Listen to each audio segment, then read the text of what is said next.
Now that some of the abducted persons have been released, should we be thankful? Should we thank the government for actually releasing them? My very honest take is this. There is nothing to be thankful about. If there's anyone we should thank, one is those keyboard warriors on Twitter, Facebook, TikTok, are those people who vehemently, the human rights societies in whatever capacity that came through to demand for the release of the abducted. Those are the people whom we should thank. And also, number one, the Almighty God for those who have been found alive, because we know abductions, most of them never end well, because these are people who are abducted and they are being squeezed for information. Maybe the government wants to know what made you tweet about this, what made you draw this kind of silhouette, who is sponsoring you, what is your source of funds, what is your source of income, so that they also go and get the motive behind all these. Therefore, they are forgetting one key thing. The misgivings of this government are the ones that made the youth, the Gen Zs, the millennials to go into the streets. Let us fast track back last year in June, July. With the introduction of the Finance Bill 2024, most of the people were not happy with what was going to happen.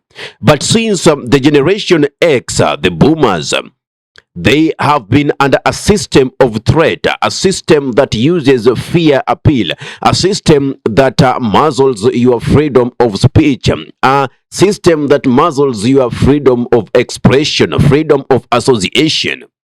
Because for them, they knew when you are abducted by security agencies, you are as good as unalived. That is why they felt the pain deep into their pockets, but they didn't want to speak out. But look at what the Gen Zs, the millennials did. They went segmented. Actually, they gave civic education to even those who never understood what was going on the finance bill. Article by article, segmenting it out, giving the pros and cons. And it was outright that the disadvantages were outweighing the advantages. Therefore, it was a demand that that finance bill be dropped in totality, not amend, not edit, a comma, a full stop, no nothing. It should just be dropped. Hashtags. Hashtag reject finance bill 2024. Hashtag Ruto must go. Hashtag Zakayo Shuka. Hashtag occupy state house. Hashtag occupy parliament. Well, the youth were able to stop the finance bill. They were able to occupy the parliament. But what did that result to? Some of the freedom fighters, the Gen Zs, some of them were unalived. And up to date, we have not received justice. The families are groaning. And remember, even we as Kenyans cannot sit pretty well comfortable. Why? If you saw your neighbor's house on fire, is it good to sit down and watch it burn? Instead, it will prompt you to take either sand, water, the quickest action possible, and put that fire off since the neighbor is not there. Because the next thing after that house goes down, yours will be going down. What do I mean? If such atrocities are being committed to a fellow citizen, to a fellow Kenyan, and you don't speak out because you feel it does not concern you, that day it will come to your door. Nobody will react because it doesn't concern them. We should go back to socialist kind of view, the communal kind of view, whereby we view things as communal property. If someone is being abducted, it should be our sole responsibility. Let us give that noise. Let them call us that we are yapping. But we should fight for one of our own. I always say this mantra: one for all for one. And that is the best way to go. I like the initiative that Eric Omodi came with, and that is Sisi Kwa Sisi. Because it is clearly that most of the political elites have already reunited to endorse violence against those they are ruling.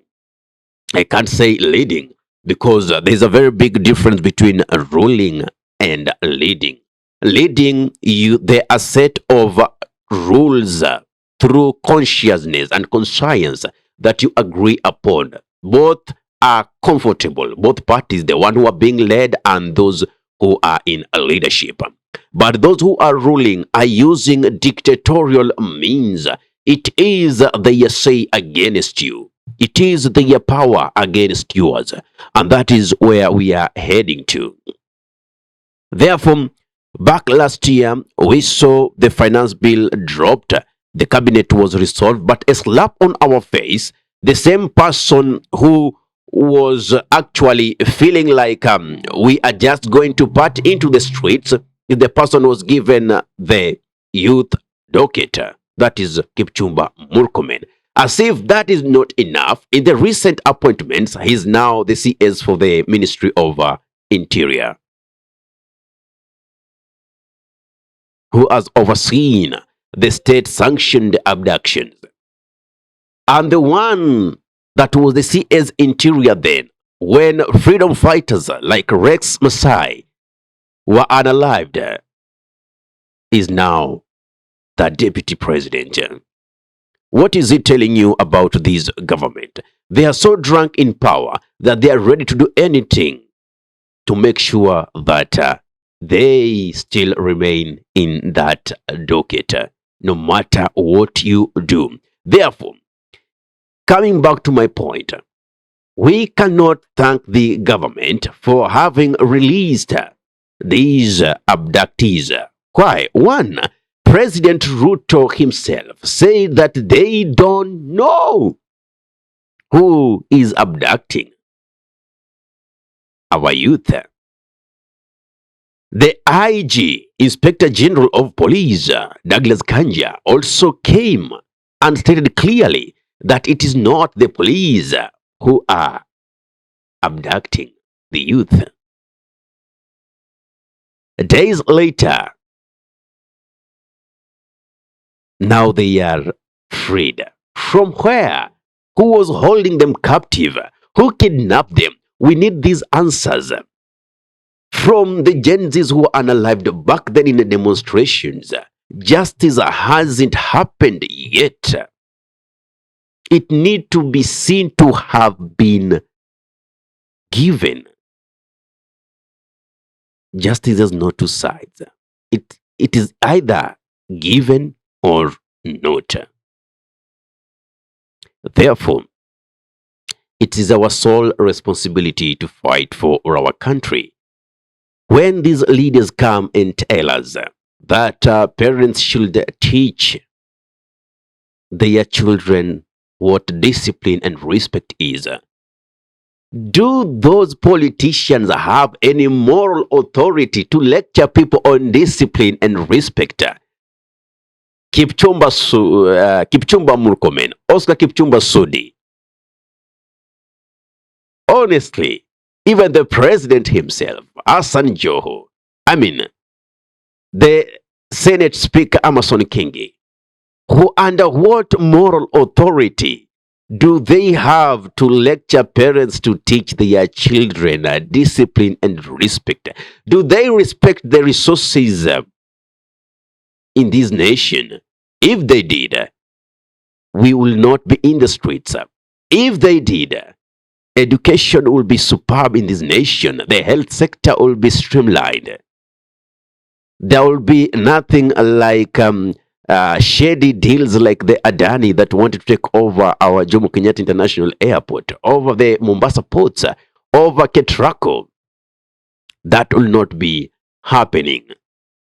You cannot be associating with corrupt characters, yet you claim to be clean. Even the opposition now is into bed. They have tasted power and they feel how power tastes like, and they don't want to leave that. That is why they are all yapping in favor of William Samoei Ruto's regime that for a factor is oppressive to mwananchi. I know you are not obliged to agree with me. This is solely my point of view. If you have a different kind of analogy, you are welcome in the comment section to give your thought. Right now, we need answers. Who kidnapped our kids if the police are claiming no responsibility? We need to see justice. Billions of taxpayers' money are allocated for the security, the National Intelligence Service, the DCI, for such activities. Where does that money go to? We need to see our policemen up in the game to make sure that those responsible are apprehended, brought to book, and justice be done. Nothing short of that. It is not a time to start blaming. I mean, the other day I just saw some MPs blaming the former Deputy President Rigathi Gachagua of running the syndicate of self-abducting. I mean, even a nursery school kid could just tell you, I mean, that is the lowest IQ ever to come and reason in such like manner.